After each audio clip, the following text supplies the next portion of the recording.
I want to tell you a story today about what happens when the world forgets itself, when mercy becomes the only kindness remaining, when destruction and preservation happen in the same breath. It's a story about a man named Noah, and it's a story about judgment that isn't what you think it is. Let me set the stage for you. Imagine a world, not ancient, not distant. Imagine a world that could be any moment in history. A world where corruption has become so normal, nobody even notices it anymore. The strong consume the weak like wolves devour prey. The proud trample the humble until dust marks their passing. Love, the thread binding existence together, begins to fray, strand by strand, until it vanishes from sight. I'm talking about the kind of world where a man counts coins with eyes containing no light, where a woman turns away from an outstretched hand, and her refusal creates its own small death, where children play with broken toys and call it joy, where the sky itself seems to darken, not from rain clouds, but from the accumulated weight of choices made in defiance of the good. This is a world forgetting what it was made to be. Humans once walked upright, not just in body, but in spirit, faces turned toward grace, hands reaching toward something sacred. But that was before the fracture, before silence grew in the quiet places where conscience lived, before appetite became God, and survival became the only prayer anyone whispered. And God, he watched this, not with cold indifference, but with the profound sorrow of a father watching his children forget their identity.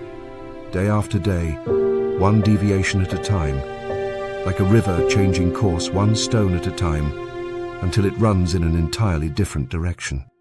The divine image, once clear in human faces, faded into absence, worn away like stone, worn away by sun. This is when something remarkable happened. In the midst of corruption, there existed a man who listened when everyone else had stopped listening. Noah, ancient, weathered, his hands rough from building things few understood. His face bore the lines of a man who had seen truth and refused to look away. You have to understand. Chaos moved around Noah constantly. Frenzy, violence, indifference, the constant noise of a world falling apart.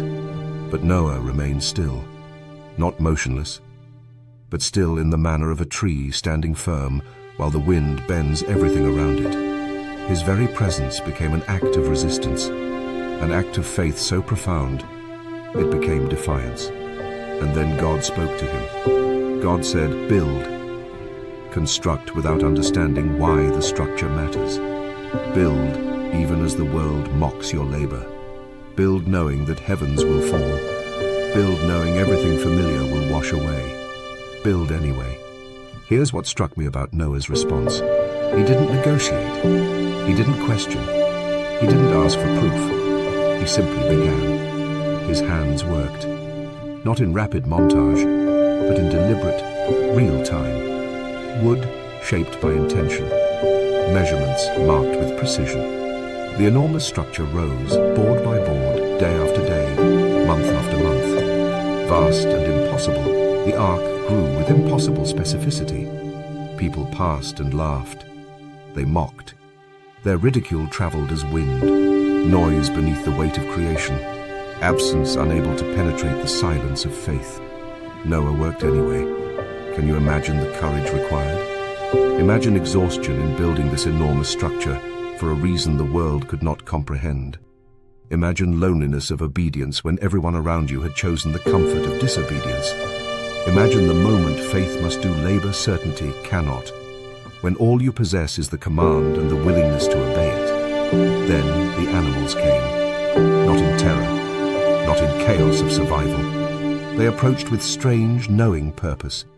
As though responding to a summons older than speech, they ascended the ramp, cattle and birds, wild beings and gentle creatures, entering the ark in procession, sacred, inevitable, true. Watching them enter, Noah's face showed no surprise, only profound relief, only the weight of knowing what approached. The light was fading fast. What had been a sky became a ceiling descending, inch by inch, bringing the heaviness of consequence. And then the waters came. They didn't begin gently. Rain fell in sheets, as though heavens themselves were collapsing. The earth drank, then drowned. The solid became liquid. Pink salt dissolved in the sea. So too the cities built on pride washed away. But here's what you need to understand about this moment. This wasn't entertainment. This wasn't spectacle. This was reckoning. Equally held by the rising water were the mocked and the mockers, the cruel and the careless, the indifferent and the violent. They all faced the same consequence. But the waters didn't rise to destroy the good. They rose to wash away corruption, to close one chapter so another could begin. Inside the ark, that's where the real story happens. Darkness was lit by single oil lamps. Silent and breathing, the animals waited. At a small window stood Noah, watching chaos outside. Pounding as fists demanding entry, the rain hammered. Wind howled with a voice almost human in its anguish. The ark rose and fell with waves transformed into mountains. From his vigil at the window, Noah did not turn away. His son appeared beside him. No words passed between them. Only the presence of humans who knew they had been chosen not for merit or righteousness, but for willingness to trust what they did not understand. Inside this shelter built in faith, preservation continued. Life, even reduced to its smallest expression, endured. In the dark, in the belly of waters, grace held firm. Time passed. I can't measure it exactly, but the storm aged, quieted. The violence faded. As a tide moving back toward the sea, the waters began their retreat. A crack appeared in the darkness. Light. Not illumination from within, but light from without. The sun returning to a changed earth. Noah lifted his eyes toward it and felt recognition. Not happiness, not relief. Recognition. The earth being reborn. The landscape was stripped down to its foundations. Bare, empty of everything familiar, stone and mud, and the memory of loss. Raw, devastated, new. Yet in barrenness lived something alive, not a return to what preceded it. Never so. An earth broken, and held together in the same moment. An earth now remembering. An earth knowing both cost and grace. Noah's feet touched ground washed clean. Behind him, his family emerged into sunlight. Behind them, the animals descended into a realm both foreign and home. Released into air purified by catastrophe, a single bird flew. And here is what you must understand about judgment and mercy. They are not opposites. They are not warring powers contending for the earth. They are the same act, viewed from different angles. The flood destroying was also the flood preserving. The ending falling was also the beginning rising. God's justice and God's grace are not at war with each other. They are the breath moving in and out of a creation, forgetting how to listen. Noah stood on high ground, looking out across the renewed earth, and further back the camera pulled until he became small against the landscape. But disappear he did not. He stood. He remained. We live in a world not yet learning wisdom. We build towers without understanding fragility. We hoard without knowing we cannot keep. We turn away from the voice calling us toward heights beyond ourselves. We choose comfort over truth, appetite over grace, the familiar over the good. But the story of the flood whispers still. Judgment is not the end of love. It is love's truest expression.